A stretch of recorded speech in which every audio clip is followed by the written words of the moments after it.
ومن جاهد فإنما يجاهد لنفسه إن الله لغني عن العالمين. Kemudian di sini dikatakan di pembahasan yang kedua, penjelasan di mana Allah bisa dilihat pada hari kiamat. Allah dilihat pada hari kiamat itu, kata penulis di sini, fil akhirah, di akhirat. Di akhirat maksudnya di dua tempat, di arasatil qiyamah dan di dalam sorga, dua. Di arasatil qiyamah, di padang mahsyar, dan tempat yang kedua adalah di dalam sorga. Itu dua kali dilihat oleh orang yang beriman. Dua kali dilihat oleh orang yang beriman. Adapun di arasat al-qiyamah, orang yang beriman akan melihat Allah Subhanahu wa ta'ala. Iya. Dan itu suatu hal yang dahsyat ya. Karena ketika hisab sudah dimulai, maka dikatakan dalam Al-Quran, wa jaa rabbuka wal malaku saffan saffa. Datanglah Rabbmu dan para malaikat bersaf-saf. Itu begitu hisab dimulai. Nah, ketika Allah Subhanahu wa ta'ala datang, kaum mukminin melihatnya. Dan mereka berbahagia, bergembira dengan hal tersebut. Bergembira dengan hal tersebut. Adapun orang-orang kafir, kaum munafikin, ketika mereka melihat Allah, maka itu siksaan bagi mereka. Siksaan bagi mereka. Karena dimaklumi ya, melihat itu, sekadar melihat, itu bisa menjadi nikmat, bisa menjadi kebalikannya. Sekarang saya kasih contoh. Ada dua orang berkelahi. Satu begal, satu orang yang dirampok. Ini saling tarik-tarik tasnya. Tiba-tiba datang polisi. Tiba-tiba datang polisi.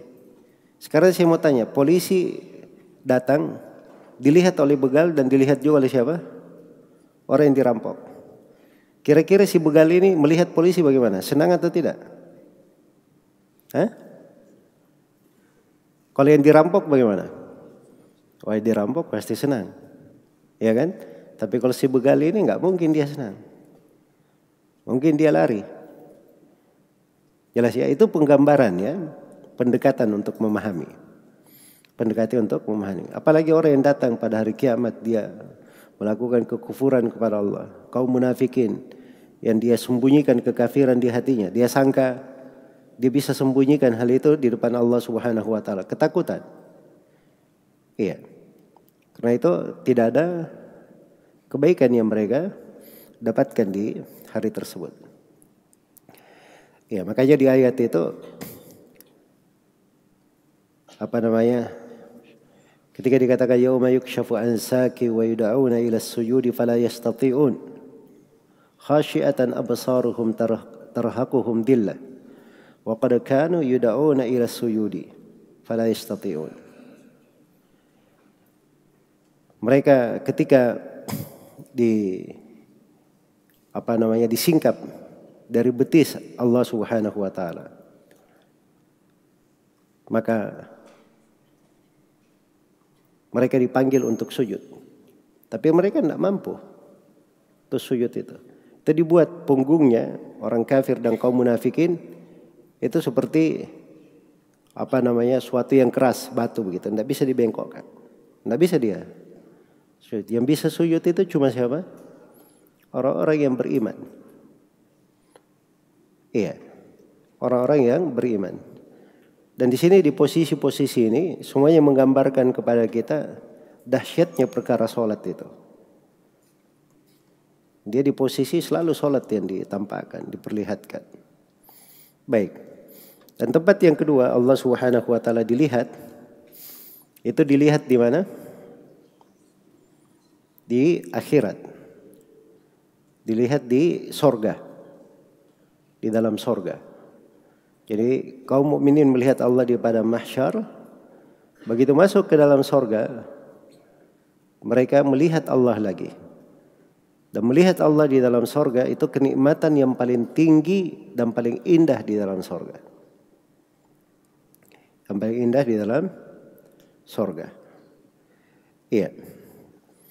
Jadi itu subhanallah, dari keindahan yang sangat besar. Dari keindahan yang sangat luar biasa. Ya. Tidak bisa digambarkan dengan sesuatu, karena kita tidak pernah tahu betapa kenikmatan itu. Iya. Ada hal-hal kita sadar bahwa itu ada. Hakikatnya bagaimana kita tidak tahu. Ilmu kita tidak sampai di situ, tidak diberi ilmu. Contoh misalnya, sekarang kita punya ruh atau tidak? Punya jiwa atau tidak? Ada ruhnya, ada nyawanya. Kalau tidak ada nyawanya sudah mati. Kita yakin nyawa itu ada. Kita pernah melihatnya? Tidak pernah melihatnya. Tapi kita yakin akan hal tersebut. Contoh lain misalnya sorga. Sorga dengan penuh kenikmatannya digambarkan dalam Al-Quran. Dari sungai-sungainya, dari makanannya, dari keindahannya, dari kesujukannya, dari bidadarinya. Sesuatu bisa didengarkan, bisa dipahami. Tetapi hakikatnya nggak ada yang tahu hakikatnya. Itu sama dalam penamaan saja. Hakikat nggak ada yang tahu. Jelas ya?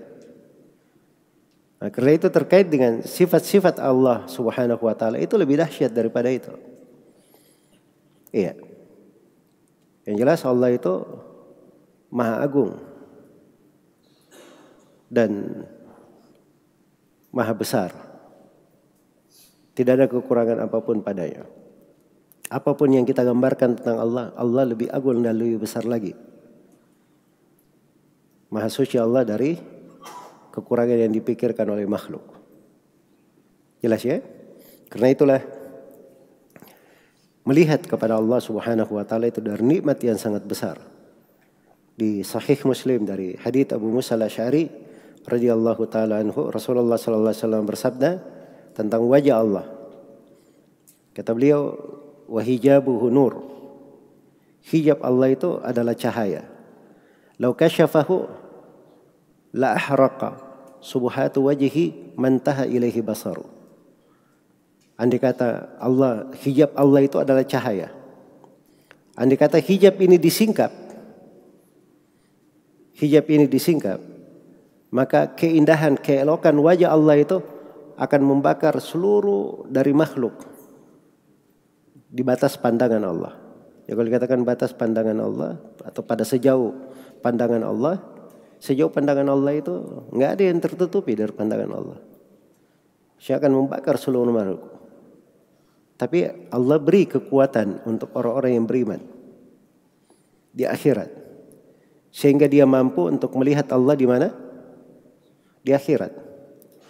Adapun di dunia ini tidak ada yang bisa melihat Allah di dunia. Jelas ya? Baik, dan saya akan terangkan nanti sebagian hadits yang dipakai oleh, sebagian dalil yang dipakai oleh ahlul bidah untuk mengingkari melihat Allah. Dan mereka keliru dalam pendalilan. Bahkan di dalam dalil itu penetapan bahwa Allah akan dilihat pada hari kiamat. Baik.